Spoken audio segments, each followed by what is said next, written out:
Good morning, my name is Jesús David García Montañez. Today I'm here to show you my pronunciation. I am gonna read some texts about the first bimester proof. So yeah, I'm here with my phone so you can listen me better. Okay, now I'm gonna read the first text that is tips for writing correctly. So, writing correctly is essential for clear communication and making a good impression. One of the first tips is to pay attention to grammar. Grammar is the foundation of any language, and using the right sentence structures, verb tenses, and punctuations help to convey your ideas accurately. For example, always ensure that your subject and verb agree in number and tense. If you're unsure about a particular rule, take the time to review grammar resources or ask for help. Another important tip is to expand your vocabulary. Using variety of words makes your writing more interesting and helps you to express ideas more precisely. However, it is essential to use words that you understand and that fit in the context. Overusing complicated words or phrases can make your writing sound forced or unclear, so aim for clarity and simplicity whenever possible. Finally, don't forget the importance of revising and proofreading after writing your first draft. Take some time to review it for mistakes and areas where you can improve.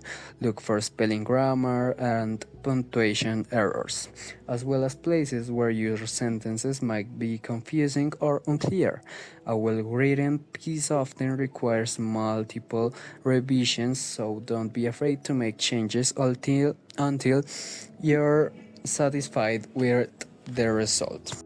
Okay, now we are in another place. As you can see, I'm gonna read the second text, that is body language. So, body language is a powerful form of nonverbal communication that can express a wide range of emotions and intentions.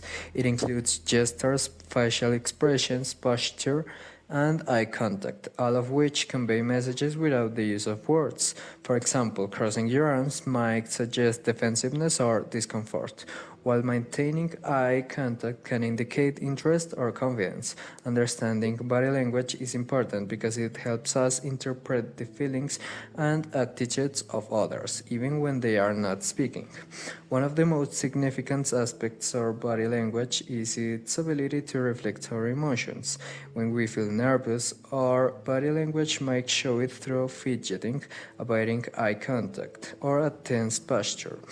Conversely, when we are happy or comfortable, we tend to smile, stand tall, and make relaxed movements. People often rely on body language to read how someone is feeling, especially in situations where words might not fully express emotions, such as during a job interview or social gathering.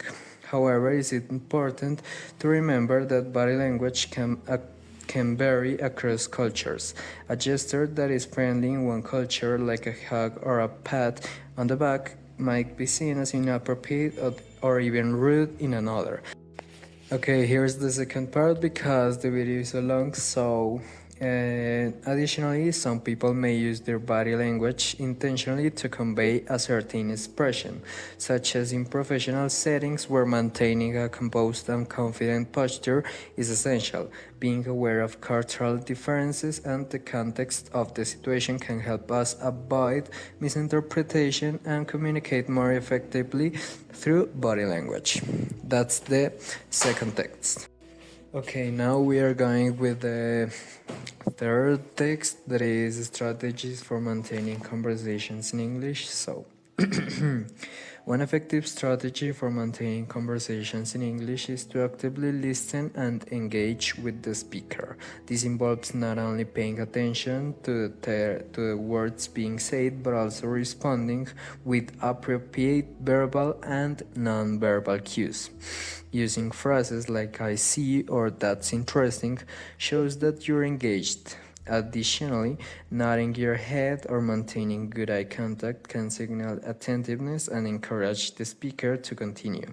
These gestures help to create a comfortable conversational flow and prevent awkward pauses. Another important aspect is to use variated intonation in English. The rise and fall of your voice can change the meaning of a sentence.